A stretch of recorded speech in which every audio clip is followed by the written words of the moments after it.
காலவேளைக்காக ஜெபிக்கிறோம். தேவ கிருபையினால் இரக்கத்தினாலும் கடந்த ராத்திரி முழுவதும் எங்களை பாதுகாத்து பராமரித்து இந்த காலமே ஆண்டவரே ஸ்தோத்திரம். ஆண்டவராகிய இயேசு கிறிஸ்துவின் சமூகத்திலே நாங்கள் ஒவ்வொருவரும் நீங்கள் அறிய வேண்டிய ஒருவர் இருக்கிற அந்த கால ஜெபத்திலே வந்து உங்களுடைய நாமத்தை மகிமைப்படுத்த எங்களுக்கு நீ பாராட்டுகிற கிருபைக்காக ஸ்தோத்திரம். இந்த நாளிலே வந்திருக்கிற தெய்வ மக்களை ஆசீர்வதியும், லைவ் மூலமாய் வருவோரை கர்த்தர் ஆசீர்வதித்து கனப்படுத்தும். இந்த கால ஜெபம் எங்களுக்கு மிகுந்த பிரயோஜனத்தை கொடுத்து கொண்டிருக்கிறது. அப்படியே அதை கொடுக்க நாங்கள் ஜெபிக்கிறோம். தடைகள் யாவை நீக்கப்பட அதிசயங்களை காணப்படும். ஆண்டுடைய சமூகத்தில் எங்களை தாழ்த்து ஒப்படைக்கிறோம். பாடல் பகுதி ஆசீர்வதியும், என்னுடைய வார்த்தை ஜெபங்கள் எல்லாவற்றையும் கர்த்தர் அபரிதமாக ஆசீர்வதியும். அன்பு கரங்களிலே எங்களை தாழ்த்து ஒப்படைக்கிறோம். அதிசயங்களை காணப்படும். மீட்பரேசு மூலம் தாழ்மை கேட்கிறோம். ஜெபங்களும் நல்ல பிதாவே. ஆமென், ஆமென், ஆமென். ஸ்தோத்திரம். இப்பொழுது பாடல் ஆராதனை மேலாளர்கள் நடத்துவார்கள்.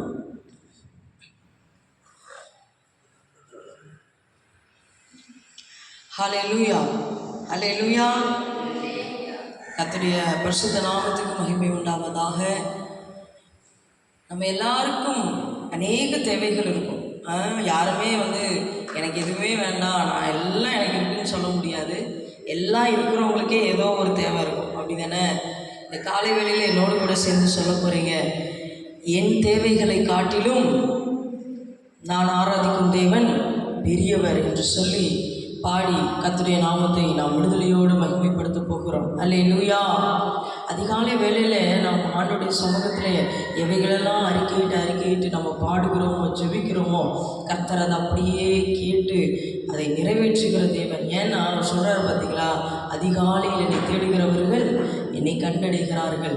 அதனால் நம்ம என்னெல்லாம் அவர் தேடி அறிக்கை பண்ணுறோமோ அதெல்லாம் ஆண்டவருடைய சமூகத்தில் நமக்காக அவர் செய்து முடிக்கிற தேவன், நமக்காக யாவையும் செய்து முடிக்கிற தேவன் அவர். அதனால் என்னோட கூட சேர்ந்து எல்லாம் அந்த பாடலை பாடுவீங்களா? என் தேவைகளை காட்டிலும் என் தேவன் பெரியவரே, என் சூழ்நிலையை பார்க்கிலும் என் ரட்சகர் பெரியவரே. ஆராதிப்பேன், உம்மை ஆராதிப்பேன், ஆராதிப்பேன் என் வாழ்நாளெல்லாம். ஓ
ரட்சித்தவரை பார்க்கிறோம்.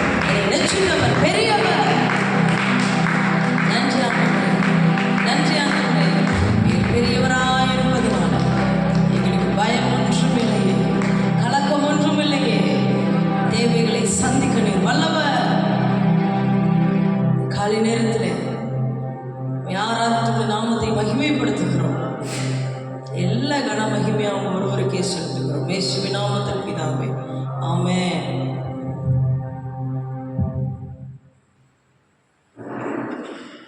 அல்லேலூயா. ஆண்டவருடைய நாமம் மேம்படுவதாக. இந்த காலவெளியிலே தேவ சமூகத்தில் வந்திருக்கிறவங்களை வாழ்த்துகிறேன். நாம் இப்பொழுது ஒரு வேத பகுதியை வாசித்து தேவனை மகிமைப்படுத்தலாம். நீதிமொழிகளின் புஸ்தகம் 29வது அதிகாரம்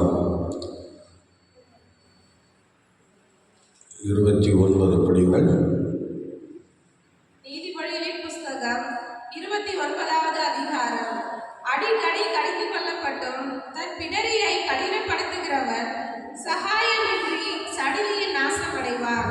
நீதிமான்கள் பெருகினால் ஜனங்கள் மகிழ்வார்கள். துன்மார்க்கர் ஆளும் போதோ ஜனங்கள் தவிப்பார்கள். ஞானத்தில் பிரியப்படுகிறவர் தன் தகப்பனை மகிழ பண்ணுகிறார்.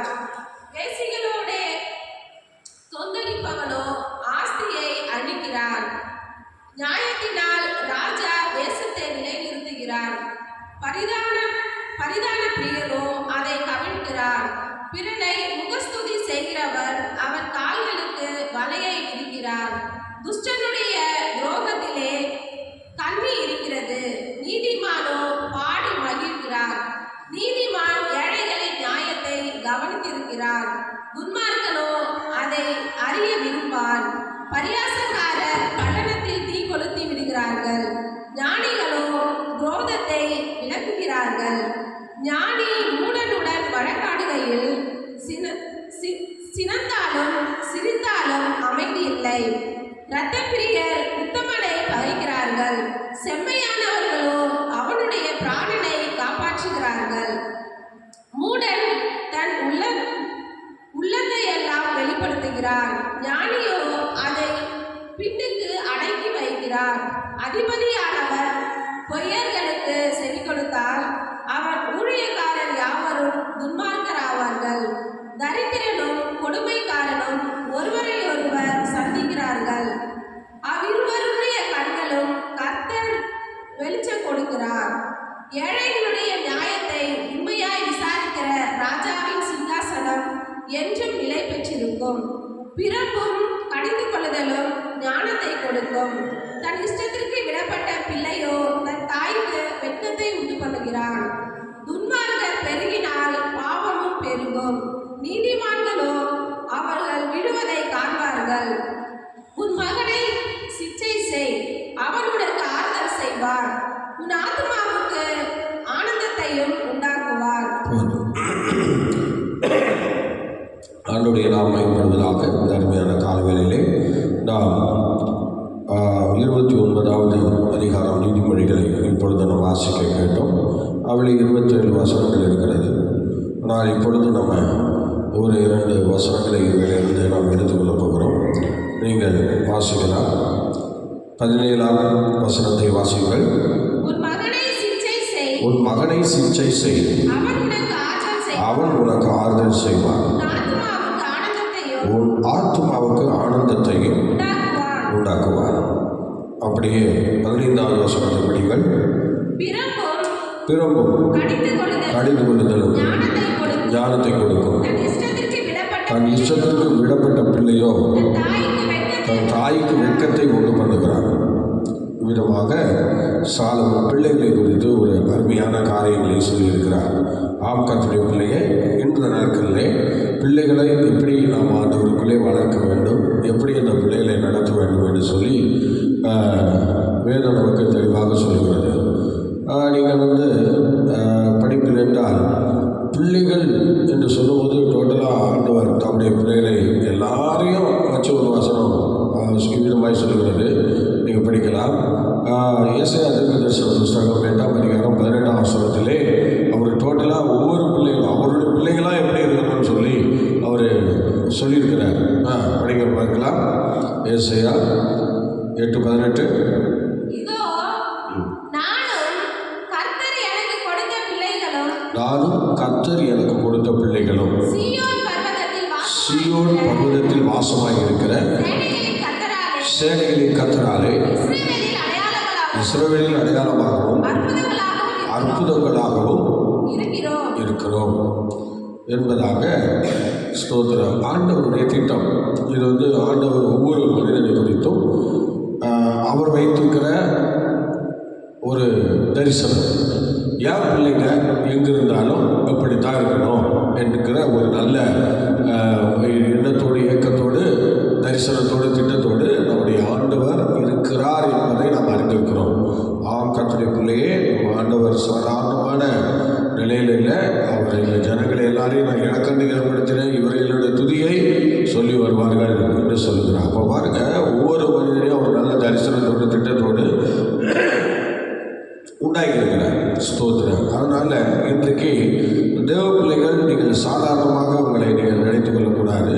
தேவன் ஒவ்வொரு மனிதனை குறித்தும் ஒரு பெரிய நோக்கத்தை வச்சிருக்கிறார் என்பதை நாம் மறந்து போகக்கூடாது. ஆனால் பிள்ளைகளை அவர் ஸ்தோத்திரம் அவர்களை குறித்து ஒரு திட்டத்தை வைத்திருக்கிறார், அவர்களை குறித்து ஒரு நோக்கத்தை வைத்திருக்கிறார், அவர்களை குறித்து ஒரு தரிசனத்தை வைத்திருக்கிறார்.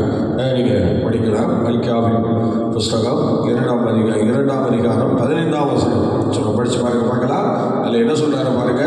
பிள்ளைகளை குறித்து ஒரு நல்ல திட்டம் அவருக்குள்ளே இருக்கிறது. படிங்க. அவர் ஒருவனை அல்லவா படைத்தார், ஆவி அவரிடத்தில் பரிபூர்ணமாய் இருந்ததே, பின்னை ஏன் ஒருவனை படைத்தார்? தேவ பக்தியுள்ள சந்ததியை பெரும்படித்தானே. ஆகையால் ஒருவனும் இள வயது மனைவிக்கு துரோகம் பண்ணாதபடிக்கு உங்கள் ஆவியை குறித்து எச்சரிக்கையாக இருக்க. நல்லா கவனிக்கணும். பிள்ளைகள் என்று சொல்லும்போது அவர்கள் எப்படி வளரணும்னு சொல்லி, எப்படி உருவாகணும் என்று சொல்லி இந்த வசனத்தின் ஆழத்தை நாம் பார்க்கிறோம். இந்த வசனம் ஆழம் என்ன சொல்கிறது? நல்லா கவனிங்க. ஆவி அவரிடத்தில் பரிபூர்ணமாய் இருந்தது, பின்னையே ஒருவனை படைத்தார், தேவ பக்தி உள்ள சந்ததியை பெறும்படிதானே. ஹல்லேலூயா. எனக்கு அன்பான தேவனுடைய பிள்ளையே, இன்றைக்கு கர்த்தர் நமக்கு கொடுத்திருக்கிற பிள்ளைகள் எல்லாரும் எப்படி இருக்கணும் என்று வேதம் தெளிவாய் சொல்லுகிறது. என்ன சொல்லுது பார்த்தீங்களா? தேவ பக்தி உள்ள சந்ததி.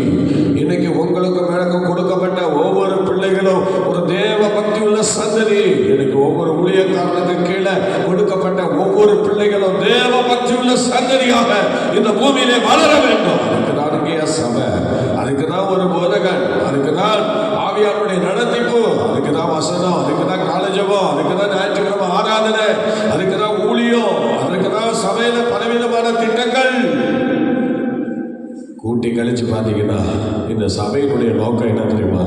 ஒரு தேவ பக்தி உள்ள சந்ததியை உருவாக்கணும். ஒவ்வொரு குடும்பத்தினுடைய தரிசனம் என்ன தெரியுமா? ஒரு தேவ பக்தி உள்ள சந்ததியை உருவாக்கணும். ஹல்லேலூயா. தேவ பக்தி உள்ள சந்ததியை உருவாக்கணும். நல்லா தெரிஞ்சுங்க. தேவ பக்தி உள்ள சந்ததியை உருவாக்கணும். ஸ்தோத்திரம். ஹல்லேலூயா. ஹல்லேலூயா. ஸ்தோத்திரம். நல்லா கவனிங்க. தேவ பக்தி உள்ள சந்ததியை நீ உருவாக்கணும். அருமையான தெய்வ பிள்ளையே, நீ தேவ பக்தி உள்ள சந்ததியை உருவாக்கலாம். கர்த்தர் இந்த அருமையான நாட்களை உனக்கு பிள்ளைகளை கொடுத்தார். இன்னைக்கு அநேக சபைகளில் பிள்ளைகளை கொடுத்து கொண்டிருக்கிறார். ஊழியக்காரனும் தேவ பக்தி உள்ள சந்ததியை ஒவ்வொரு சபையிலும் உருவாக்கணும். ஏதோ பேருக்கு 10 பேர் சபைக்கு வராங்க, அதோட வேலை கதை முடிஞ்சு போச்சுன்னு சொல்லி ஒரு ஊழியக்காரன் அமைதியா இருந்து விடக்கூடாது. 24 மணி நேரமும் ஒரே சிந்தை, என் பிள்ளைகள் ஒரு தேவ பக்தியுள்ள சந்ததியாக பெற வேண்டும். அதனால கர்த்தர் என்னை ஒருவனை இந்த ஊழியத்திற்கு தலைவியாய் ஏற்படுத்தி இருக்கிறார் என்கிற அந்த அறிவு உடையவர்களாக ஒவ்வொரு போதகனும் வேலை செய்யணும். அதே போல கர்த்தருடைய பிள்ளையை குடும்பத்தை நடத்துகிற ஒவ்வொரு தெய்வ பிள்ளைகளும் தாம் பிள்ளைகள் ஒரு தேவ பக்தியுள்ள சந்ததியாக இந்த பூமியில வளர வேண்டும் என்கிற அந்த தரிசனத்தோடு ஒரு பிள்ளைகளை வளர்க்கணும். அதற்கு ஆண்டவரை என்ன சொல்கிறார் பாருங்க. சில நேரங்களிலே இப்ப நம்ம வாசித்த அந்த வசனத்திலே 17ஆம் வசனம் படிக்க பார்க்கலாம். படிங்க. நீதிமொழிகள். உன் மகனை சிச்சை செய், அவன் உனக்கு ஆறுதல் செய்வான். நல்லா கவனிக்கணும். சிச்சை செய்யாத எந்த மகனும் எந்த குடும்பத்துக்கும் ஆறுதலாக இருக்க மாட்டான். அப்படி ஆறுதலாக இருப்பார்கள் இந்த வசனம் பொய்யா போயிடும். அதனால அவன் ஸ்தோத்திர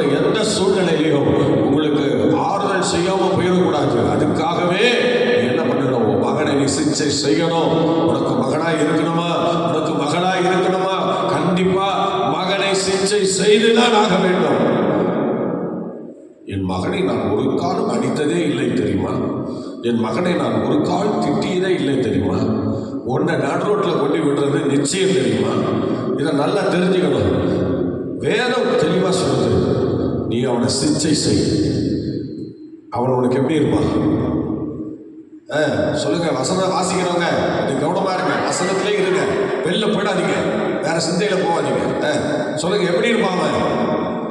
உன் மகனை சிகிச்சை செய். வசனத்திலே நோக்கமா இருங்க. அல்லேலூயா. நல்லா கவனிங்க. உன் மகனை சிகிச்சை செய், அவன் உனக்கு எப்படி இருப்பான்? ஆறுதல் செய்வார். அல்லேலூயா, அல்லேலூயா. அருமையான தெய்வ பிள்ளைகளே, ஸ்தோத்திரம்.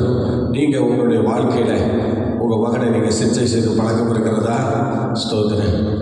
ஏன்னா சில பேர் என்ன பண்றாங்கன்னா, நல்ல வளர விட்டு சிகிச்சை செய்யலாம்னு நினைக்கிறீங்க. இல்லைங்க, இது ஆண்டவர் சொல்லுகிறது. வளர்ந்தவனுக்கு பேர் புருஷன். 20 வயதுக்கு மேற்பட்டவன் புருஷன். அவனையெல்லாம் உங்களால் கண்ட்ரோலில் கொண்டு வர முடியாது. பிள்ளைன்னு சொன்னால் 5ல் விளையாதது 50ல் சொல்லுங்க, வாயை திறந்து. விளையாது.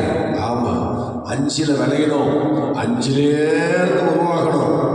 அதுதான் உங்களுக்கு எடுக்கும், அதுதான் உங்களுக்கு ஆசீர்வாதமாக இருக்கும். ஆனால் நீங்கள் என்னன்னா, நல்லா வளர விட்டு உன் பிள்ளை சரியில்லைன்னு சொல்லி நீங்கள் 2 போட போக, அவன் 2 திரும்ப போட போக, கடைசியாக உங்கள் குடும்பம் வேதனைக்குரிய அனுபவத்தில் போயிடும்.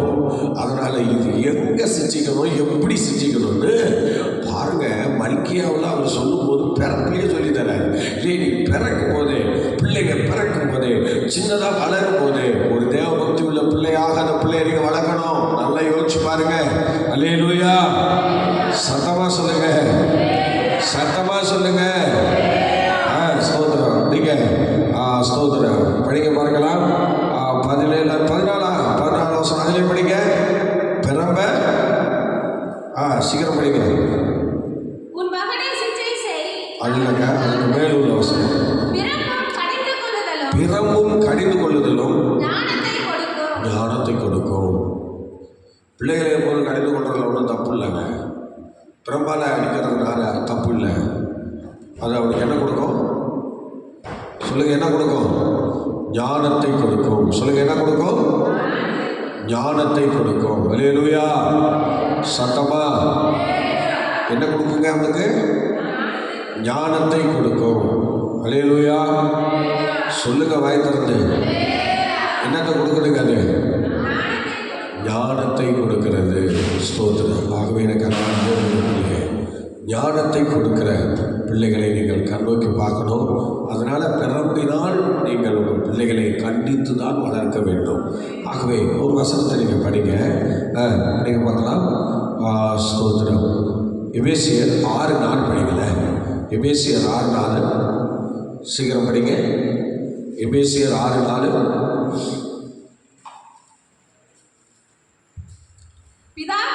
பிதாக்களே,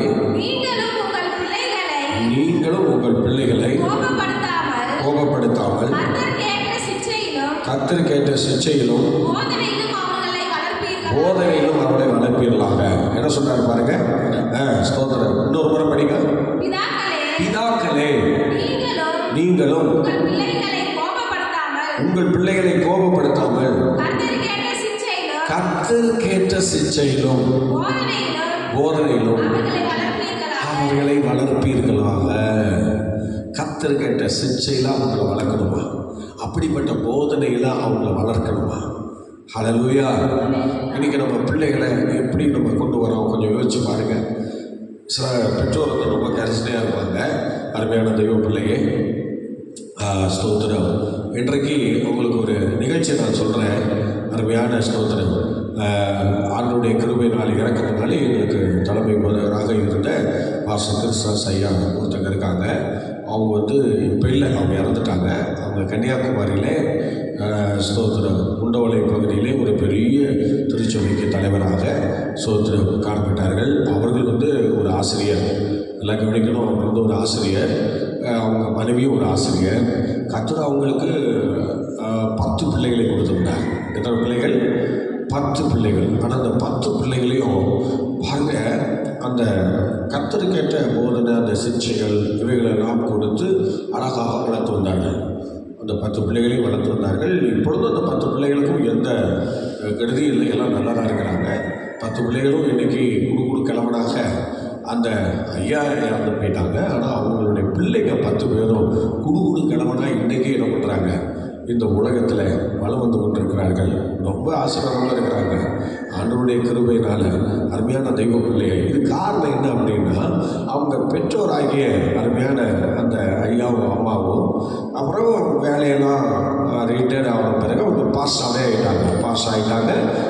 ஸ்தோத்திரம். அவங்க உபதேசியாராக இருந்த ஒரு குடும்பம். அந்த ஐயா வந்து உபதேசியராக இருந்தவங்க. அப்புறம் திரும்ப ஆண்டவர் கிருபையினால எப்படியும் ஆண்டவரால் தொடப்பட்டு ஒரு பெரிய ஊழியக்காரராக மாறிட்டாங்க. 10 பிள்ளைங்க அவங்க கீழே இருக்கிறாங்க. அவங்களாம் சாதாரணமானவங்க இல்லை. 10 பிள்ளைகள் 10 இடங்களில் பல பயங்கரமான ஆசீர்வாதத்தில் இருக்கிறாங்கன்னு வச்சுங்களேன்.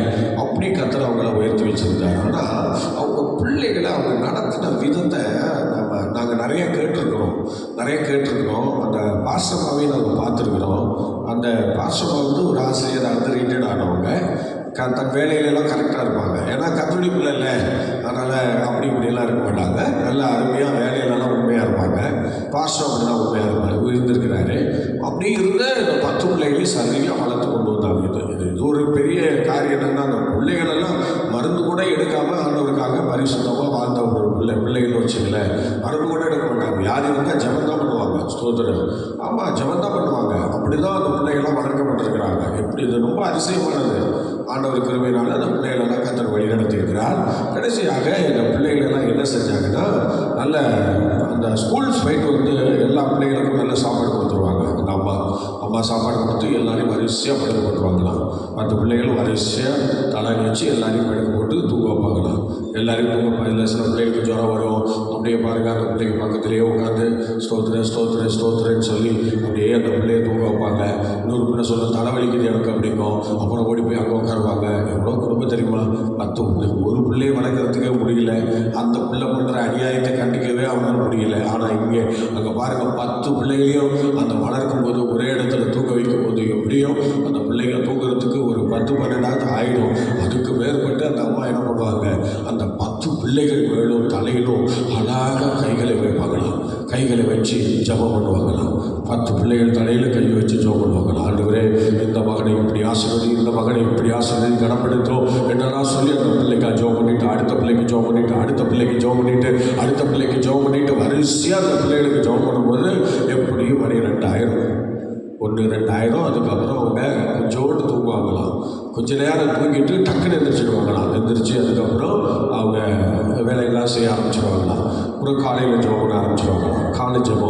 காலையில் ஜெபம் பண்ண ஆரம்பிச்சிடுவாங்களாம். அப்படியே ஜெபம் பண்ணி ஆண்டவருடைய கிருபையினால் இப்படி தாங்க அவங்க வளர்ந்து வராங்க. நல்லா இப்படியே வளர்ந்து வந்தாங்க. ஆனால் பாருங்கள், இன்றைக்கி அந்த பிள்ளைகளெல்லாம் வளர்த்து தேசத்தில் விட்டு சந்தோஷப்படுறாங்க. அந்த பிள்ளைங்கள்லாம் எவ்வளோ ஆசீர்வாதமாக இருக்காங்க தெரியுமா? எவ்வளோ மகிமையாக இருக்காங்க தெரியுமா? ஹல்லேலூயா. கர்த்தருடைய பிள்ளைகள் 10 பிள்ளைகளும் அந்த தகப்பனுக்கும் அந்த தாய்க்கும் எந்த குறையும் வைக்கலை. அவ்வளோ நல்லா நடந்துக்கிட்டாங்க. யாரையும் சாதாரணமாக இந்த பிள்ளைங்க லவ் கூட பண்ணலை. அப்படிப்பட்ட ஒரு நல்ல நிலைமையில் அந்த பிள்ளைங்க வளர்க்கப்பட்டாங்க. பார்த்தீங்களா? இவ்வளோ பெரிய ஆசீர்வாதம்.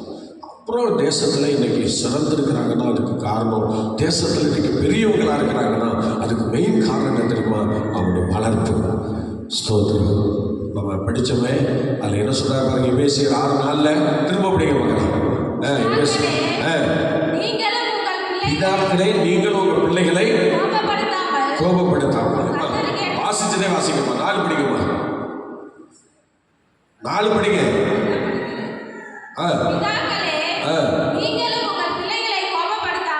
கர்த்தர் கேட்ட சிச்சா. ஓகே, அதான் வாசிக்கும்.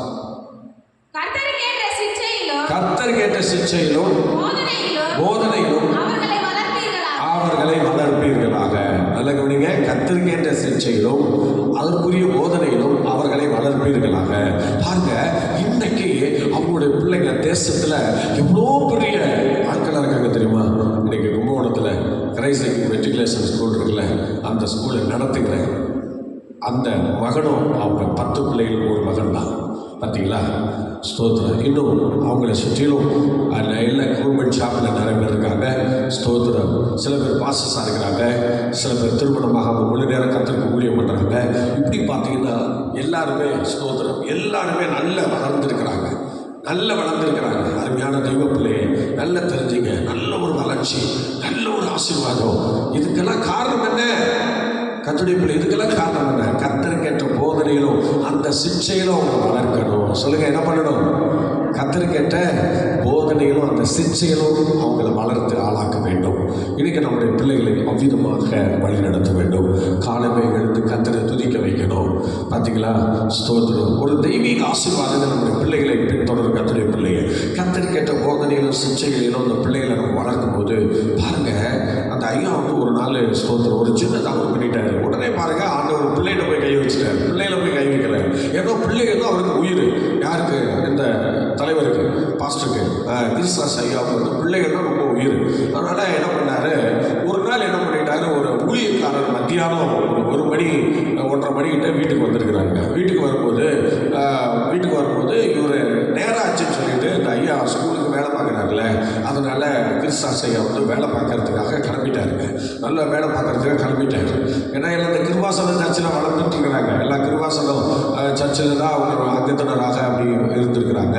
அந்த நேரத்தில் இவங்க என்ன செஞ்சுருக்காங்கன்னா, ஸ்கூலில் வேலை பார்த்துட்டு இருக்கும்போது மத்தியானம் ஒரு சாப்பிட வந்திருக்கிறாரு. சாப்பிட்டுட்டு இவர் கிளம்பிட்டார். சாப்பிட்டுட்டு இவர் கிளம்புறாரு பாருங்க. அப்படியே கிளம்பி இவர் உள்ளே போகிறாரு.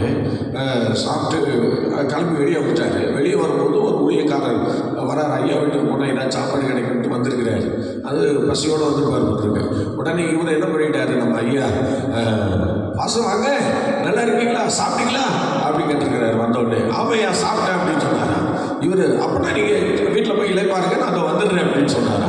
சரி அப்படின்னு சொல்லி 4 மணிக்கு ஸ்கூல் முடிச்சு வந்துடுறேன், அது வரைக்கும் நீங்கள் வீட்டில் இருக்குன்னு சொல்லிட்டு போயிட்டாரா. அதனால இவர் போய் ஸ்கூல்லாம் முடிச்சுட்டு வீட்டுக்கு வந்து பார்த்தாரா. வீட்டுக்கு வந்து பார்த்தா அதில் ஒரு பிள்ளை ரொம்ப வியாதியாக ஜுரமாக வந்து படுக்கையில் கிடக்கிறாரு. இப்போ உடனே அதில் இவர் என்ன இன்னைக்கு என்னாச்சு ஒன்றும் தெரியலையே, ஏன் பிள்ளை அப்படி இருக்கா அப்படின்னு சொல்லிட்டு, சரி நம்ம நேராக சமைக்குவோம், சாதையாக இருப்பாங்க அங்கே, அவங்கள்ட்ட ஏதாவது கேட்போம் அப்படின்னு சொல்லிட்டு நேராக என்ன செய்றாரு, நேராக மனசு சரியில்லாமல் இவர் ஜோம் பண்ணி பார்த்தாரு. ஜோம் பண்ணி பார்த்தா பிள்ளைக்கு எந்த சுகமும் கிடைக்கல. அப்படியே தான் இருக்குது. அந்த பிள்ளை இழுத்து மாதிரி இருக்குது.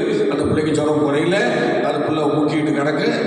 என்ன பண்ணுறதுன்னு தெரியல. இவர் வேண்டுதல் பண்ணார், ஜபம் பண்ணார், ஒரு ஜபம் கேட்கப்படலை. அதனால் இப்போ அவர் அப்படியே திரும்பிட்டார். திரும்பி இப்போ நேரம் என்ன பண்ணுறாரு, சாதையாட்ட போகிறாரு. சாதி எஸ்ராஸ் ஐயா இருக்கிறாங்க, மலையாளம் ஐயா இருக்கிறாங்கன்னு சொல்லிட்டு அங்கே போகிறார். போனால் அவர் அந்த கேட் என்ட்ரன்ஸில் போயிட்டு அப்படி கேட்டை திறந்து உள்ளே போகிறாங்க.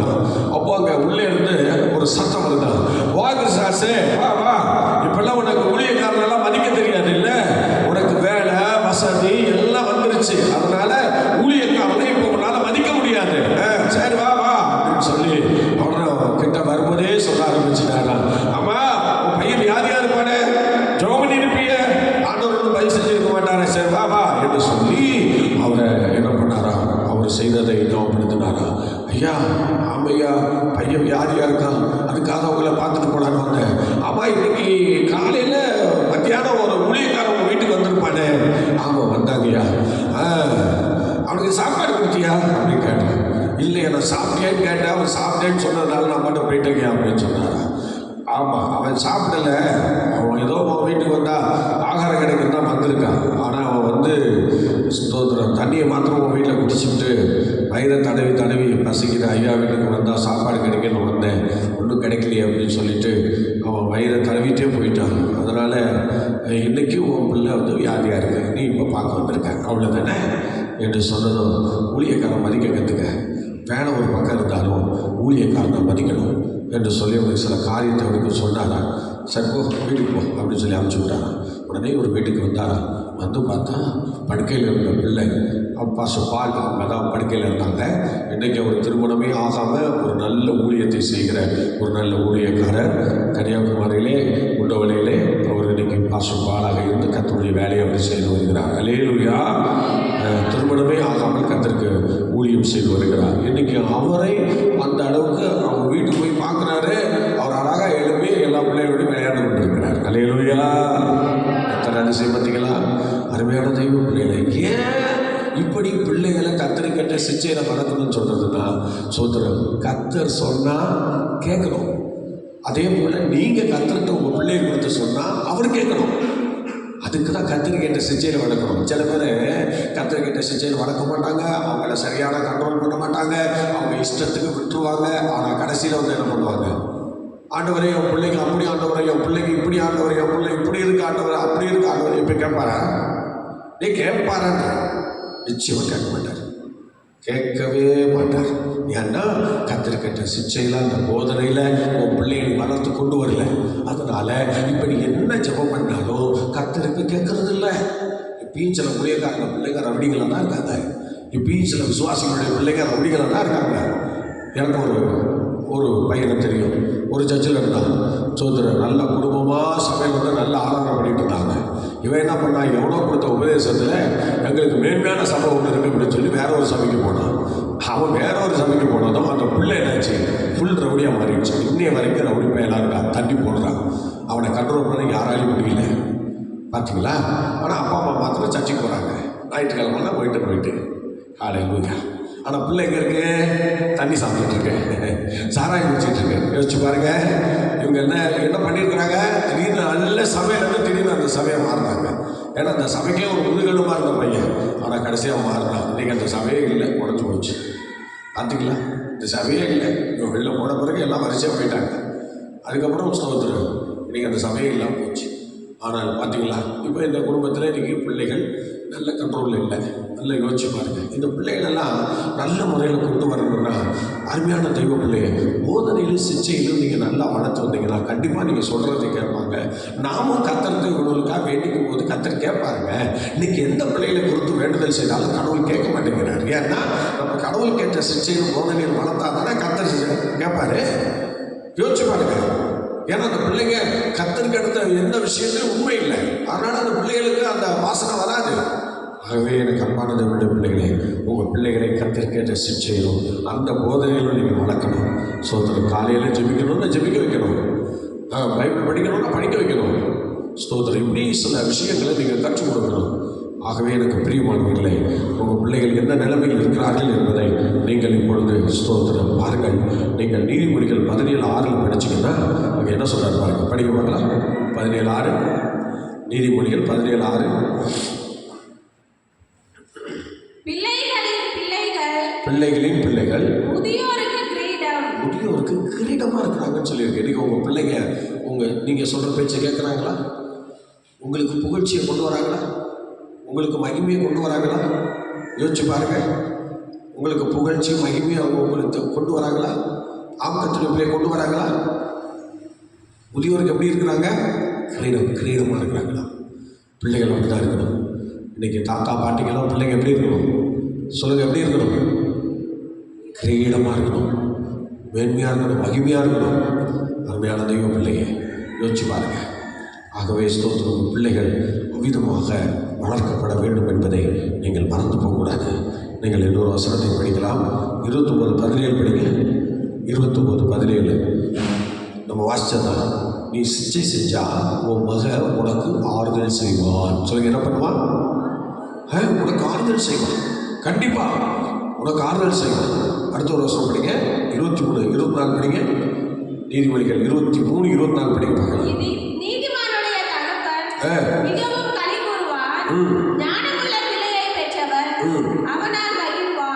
அதனால் என்ன செய்வான்? இன்னைக்கு உங்கள் பிள்ளைகளை குறித்து ஒரு மகிழ்ச்சி உங்களுக்குள்ள இருக்கா? இல்லை எந்த நேரம் என் பிள்ளை என்ன இப்படி இருக்காங்க, இப்படி போயிட்டானே, இப்படி வேலை இல்லாமல் அலைகிறானே, இப்படி பிரச்சனையோடு இருக்கிறானே, என் பிள்ளை ஒரு நிம்மதி இல்லாமல் இருக்கிறானே, யோசிச்சு பாருங்க. ஸ்தோத்திரம். ஞானமுள்ள பிள்ளைகளை பெற்றவன் மகிழ்கிறான். உங்கள் பிள்ளைகள் ஞானமாக இருக்கணும். உங்கள் பிள்ளைங்க ஞானத்தை சுதந்திரிக்கணும். நடத்தணும் கர்த்தருடைய பிள்ளைங்க. ஹல்லேலூயா. உங்கள் பிள்ளைகளை கர்த்தர் உங்களுக்கு ஆசீர்வாதமாக கொடுத்திருக்கார். 128வது சங்கீதத்திலே உங்கள் பிள்ளைகள் பந்திய சுற்றிலும் ஒளியுமர கன்றுகளைப் போல் இருப்பார்கள் என்று சொல்லப்பட்டிருக்கிறது. இன்றைக்கி உங்கள் பிள்ளைங்க அமிதமாக இருக்கணும். இஸ்ரவேல் தேசத்திலே அந்த ஒளியுமரம் ஸ்தோத்திரம் இப்போது என்ன செய்யும்? அந்த ஸ்தோத்திரம் கன்றுகள் அந்த மழை நாட்கள், வெயில் நாட்கள், எல்லா நாட்களிலும் அந்த ஒளியுமர மரமானது அந்த எண்ணெயை தந்து கொண்டே இருக்குமா, அது கொடுக்க வேண்டிய கனிகளை கொடுத்து கொண்டே இருக்குமா. அதுபோல் உங்கள் பிள்ளைங்க எந்த சூழ்நிலை நீங்கள் மறிக்கும் வரை அவங்க பிள்ளைங்க உங்களுக்கு நல்லவங்களாகவே இருப்பாங்க, உங்களுக்கு மகிமையானவங்களாகவே இருப்பாங்க. அவங்களால நீங்கள் மகிழ முடியும். அவங்க உங்களுக்கு ஆறுதல் செய்வாங்க, அவங்க உங்களுக்கு கிரீடமாக இருப்பாங்க. பார்த்தீங்களா? அருமையான கர்த்தருடைய பிள்ளை, நீங்கள் உங்கள் பிள்ளைகளை பரிசுத்தம் உள்ள சந்ததியாக, தேவ பக்தி உள்ள சந்ததியாக உங்கள் பிள்ளைகளை நீங்கள் வளர்த்து ஆளாக்க வேண்டும். உங்களை நம்பி உங்கள் பிள்ளைகளை உங்கள் கையில் கொடுத்துட்டாரு. நான் சொன்னேன், அந்த ஐயா கிறிஸ்தாஸ் அவங்க குடும்பத்தை நம்பி 10 பிள்ளைகளை கொடுத்தாரு. பார்த்தீங்களா? அந்த 10 பிள்ளைகளையும் இன்றைக்கி பெரிய மகிமையான ஆலமரமாக மாற்றிட்டாங்க. எப்படி ஆட்சி பார்த்தீங்களா? கர்த்தருடைய பிள்ளையே, உங்களை நீங்கள் தேவ சமூகத்தில் ஒப்பு கொடுங்க. நிச்சயமாக சொல்கிறேன், உங்களுக்கு வந்து கர்த்தர் பெரிய காரியங்களை செய்வார். ஆனால் இன்னைக்கு உங்களை ஆண்டவர் நம்பிதான் உங்களுக்கு சில பேருக்கு 2 குழந்தைகள், 3 குழந்தைகள், 4 குழந்தைகள் என இப்படி ஒவ்வொருவருக்கும் உங்கள் திராணிக்கு ஏற்ற பிள்ளைகளை கொடுத்து அந்த பிள்ளைகளை தேவ பக்தி உள்ள சந்ததியாக வளர்க்கும்படி ஒரு பொறுப்பை உங்கள் கையில் கொடுத்துருக்கிறார். அதற்கு நீங்கள் உத்தரவாதத்தோடு உங்கள் பிள்ளைகளை நீங்கள் கர்த்தருக்குள்ளே கொண்டு வர வேண்டும், கர்த்தருக்குள்ளே வளர்க்க வேண்டும். ஜெபிக்கலாம். எல்லாரும் கரங்களை உயர்த்துவோம், எல்லாரும் கரங்களை உயர்த்துவோம். தகப்பனே, நீர் எனக்கு கொடுத்த பிள்ளைகள் இஸ்ரவேலில் அடையாளங்களாக இருந்தது போல நீர் எனக்கு கொடுத்த பிள்ளைகள் நாங்கள் எங்கள் குடும்பத்தில், எங்கள் தேசத்தில், எங்கள் சபையிலே நாங்கள் ஒரு அடையாளமாக இருக்க எங்களை இந்த காலை வேளையில ஒப்பு கொடுத்து ஜெபிக்கிறோம். இப்படிப்பட்ட ஆசீர்வாதங்களை தந்து நீர் எங்களை வழிநடத்துவீராக. கர்த்தருடைய பிரசன்னம் எங்களோடு கூட இருந்து நடத்தட்டும்.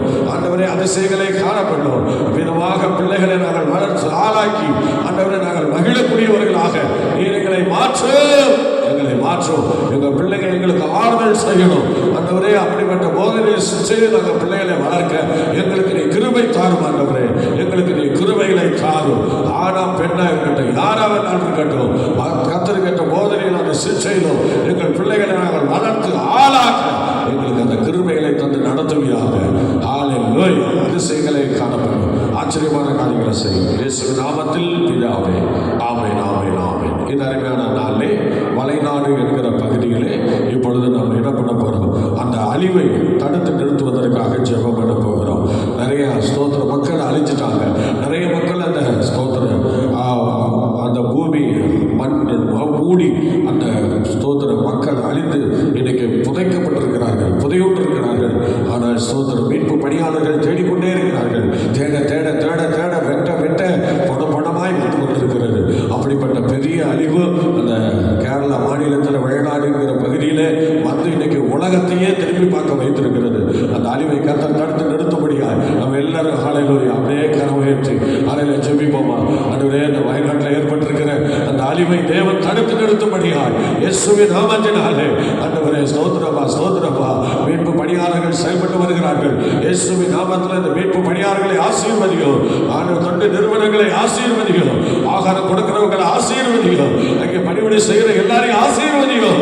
யார் யாரெல்லாம் இறங்கி போகிறார்களோ அவங்களெல்லாம் நீங்க பலப்படுத்த மாட்டவரே. அவங்க துரிதமாக இந்த காரியங்களை செய்ய அவங்களை நீ ஊக்குவிக்கும்படி நாங்கள் ஜெபிக்கிறோம். தேவ கரம் இறங்கி வரட்டும் ஆண்டவரே. அதிசயங்களை காண வேண்டும். இப்படிப்பட்ட அறிவுகள், கோர விபத்துகள் எங்களுடைய பகுதியில் இனி வரக்கூடாது ஆண்டவரே. எங்க இந்திய தேசத்தில் வரக்கூடாது ஆண்டவரே. கர்த்தர் உதவி செய்யப்பா, கர்த்தர் அதிசயங்களை செய்ய. இப்படிப்பட்ட அழிவெல்லாம் வரும்பொழுது ஆண்டவரே, நீங்க தேவதாசர்களிடத்தில் சொல்லி பழைய ஏற்பாட்டின் காலத்திலே ஆண்டவரே நிறைய பேருக்கு வெளிப்படுத்திருக்கீங்க, தீர்க்க தரிசனமா சொல்லியிருக்கீங்க. ஆண்டவரே, தேசத்தை அழிக்க போற எல்லாரும் உபவாசிக்க ஜெபிங்கன்னு சொல்லி தீர்க்கதரிசிகளை அனுப்புனீங்க ஆண்டவரே. அதுபோல எங்க தேசத்துக்கு நேரிடுவது தீர்க்கதரிசிகள் மூலமாக நாங்கள் தெரிந்து கொள்ள தீர்க்கதரிசிகளை ஏற்படுத்தி எங்கள் தேசத்தை ஆசீர்வதிக்கும்படி நாங்கள் ஜெபிக்கிறோம். ஆண்டவரே, எங்கள் தேசத்தில் வருகிற அழிவை தடுத்து நிறுத்துவதற்கு ஆண்டவரே இரக்கம் செய்யும்படி நாங்கள் ஜெபிக்கிறோம். ஆண்டவரே, எத்தனை ஆண்டவரே விபத்து ஆண்டவரே இதனோட அழிவு போனவர்கள் எவ்வளோ பேர் ஆண்டவரே. ஆண்டவரே, கவர்மெண்ட்டுக்கு சேதம், உயிர் சேதங்கள், நிறைய பேருக்கு மன உளைச்சல் ஆண்டவரே. இப்ப இடங்கள் பாதிக்கப்பட்டிருக்கிறது. அதை கண்களால் பார்த்தாலே வேதனையாகிறது ஆண்டவரே. அப்படிப்பட்ட நிலைமைகள் மாறுவதாக, இயேசுவின் நாமத்தில் அப்படிப்பட்ட நிலைமைகள் மாறுவதாக. கர்த்தர் இரக்கம் செய்யுங்கப்பா, கர்த்தர் இரக்கம் செய்யுங்க ஆண்டவரே. இந்த ஜனத்தின் மேல ஆண்டவரே நீங்க ஆதரவாக இருக்கும்படி நாங்கள் ஜெபிக்கிறோம். கேரளாவில் அடிக்கடி இந்த பிரச்சனை வருதுப்பா. மழையினால் சில இடங்களுக்கு பெரிய சேதம் வந்தது நாங்கள் பார்க்கிறோம். இப்போ மறுபடியும் ஆண்டவரே ஸ்தோத்திரம், ஸ்தோத்திரம். இவ்வளோ பெரிய சேதம் வந்து இன்னைக்கு பாதிக்கப்பட்டிருக்கிற வயநாட்டை நாங்கள் நினைக்கிறோம். கர்த்தர் இரக்கம் செய்யுங்க, அந்த மக்களுக்கு நீங்க இரக்கம் செய்யுங்க. கன மகிமை துதி எல்லாம் நாங்கள் உங்களுக்கே தருகிறோம். ஆசீர்வதிப்பீராக, ஆறுதல் செய்வீராக, ஆட்சி தேற்றுவீராக. இன்னும் அந்த கேரளா மாநிலத்துக்குள்ளே அந்த எல்லா தேவைகளையும் கட்டமைக்கிறோம். இயேசுவின் நாமத்தில் கட்டவிழ்க்கிறோம். இந்த அரசாங்கத்தை ஆசீர்வதிக்கும் ஆண்டவரே, அந்த அரசாங்கத்தை ஆசீர்வதிக்கும். அடிக்கடி இப்படிப்பட்ட தோல்விகளை ஆண்டவரே அந்த அரசாங்கத்தை விட்டு, அந்த இடத்தை விட்டு, அந்த கேரளா மாநிலத்தை விட்டு நீங்கி போகும்படி நாங்கள் சொல்லிக்கிறோம்.